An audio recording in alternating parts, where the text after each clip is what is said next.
So today we're going to have a go at making some of these little paper beads. You can make them in all sorts of colours and shapes and sizes, and I'm going to show you what you need to do that. So let's move these out of the way. The first thing you're going to need is some paper. It could be any kind of paper, it could be some plain paper, it doesn't matter if it's got some bits of drawing on it already. You could use some old bits of wrapping paper. Got a few here left over from other things, or even things like this, supermarket leaflets that have come through the door. So whatever kind of paper you choose, you can use to make your beads with. If you've got some plain paper like this, you might want some pens. You can draw some designs on there, make it a bit brighter. You're going to need some scissors to cut your strips of paper.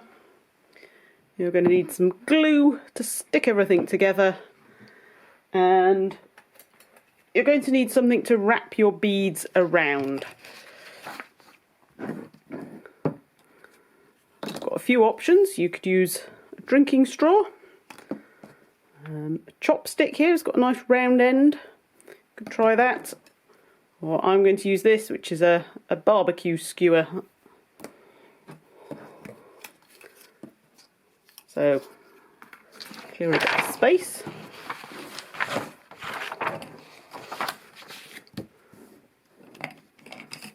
So if like this you've got some nice plain paper, you can colour whatever colours you like. Just make some nice patterns.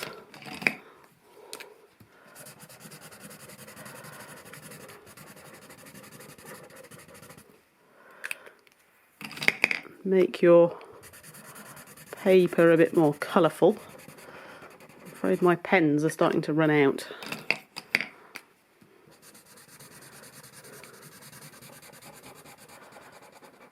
But it doesn't matter, whatever colours and patterns you want to make, you carry that on all the way down your piece of paper,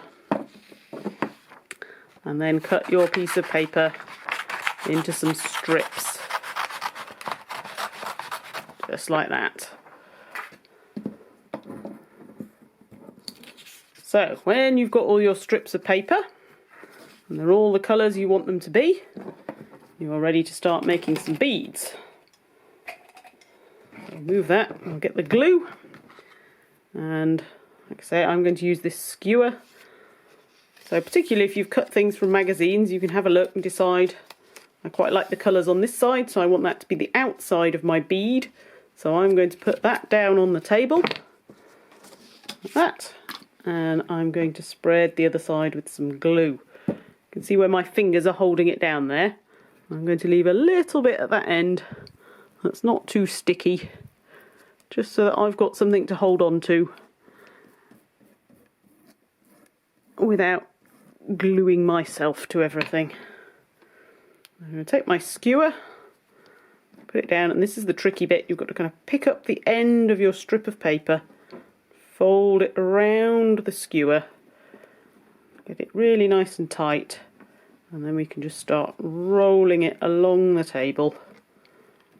Because it's got glue all the way along, it should all stick down nicely.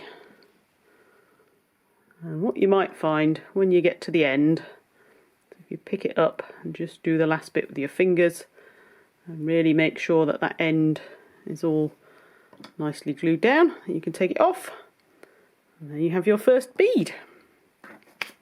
So we'll just go through doing another one.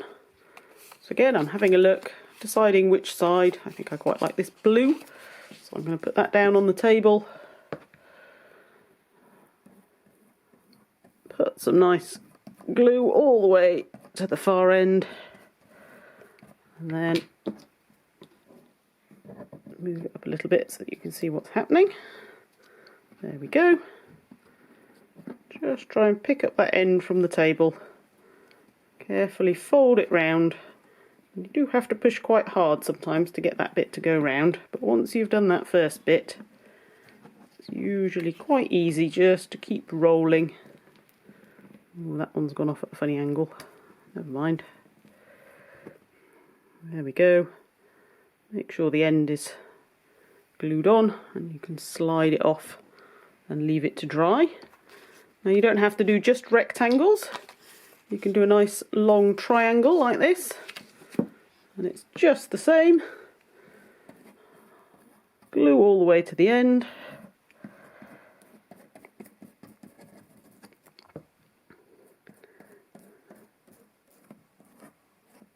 Trying to make sure we've not got too much glue.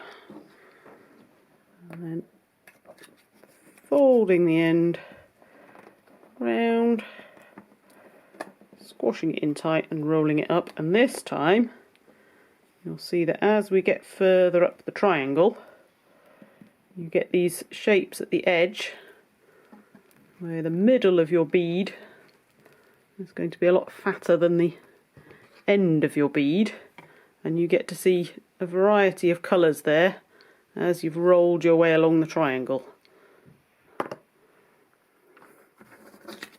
So however you like to make them, just keep experimenting, keep trying slightly different shapes, some longer ones, some fatter ones, some shorter ones and thinner ones, until you've got a collection of beads. So I'm just going to do this last one.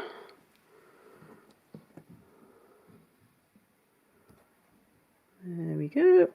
Last little bit I'm going to do with my fingers, just to make sure it sticks down. Looks like I need a bit more glue right at the end there. Stick that down. So then you can leave your beads to dry. Let's move these things out of the way.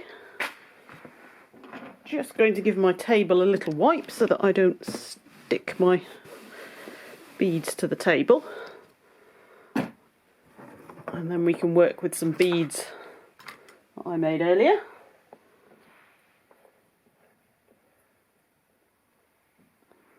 So these are a few beads that I made earlier on. They've now had a bit of a chance to dry. Once they've dried, you can thread them. I've got a bit of wool here threaded onto a needle. You can just see there, when I put the first bead on, I've then tied the string all the way around so that they don't fall off. And I can add the rest of my beads onto the string. Just thread them down like that.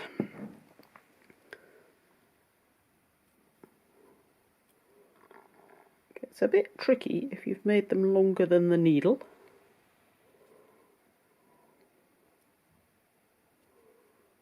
I might have to go and try a different bead. There we go. Like that. When you've got your string, you could make yourself a bracelet. You could make a longer string of beads. You could make it into a necklace for somebody. Or if you fancy making something like a snake, you could then use another piece of cardboard here